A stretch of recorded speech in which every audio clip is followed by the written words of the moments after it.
విడుమొరటోడు అని వాళ్ళు వీళ్ళు ఎన్నెన్ని అన్న పసి పిల్లవాడు నవ్వాడు.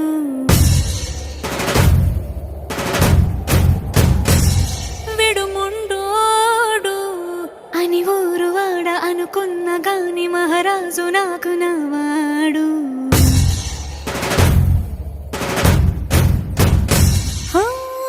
మాట పెడుసైనా మనసులో వెన్న రాయిలా ఉన్నవాడిలోన దేవుడెవరికి తెలుసును నాకన్నా. సూసేకి అగ్గిరవ్వ మాదిరే ఉంటా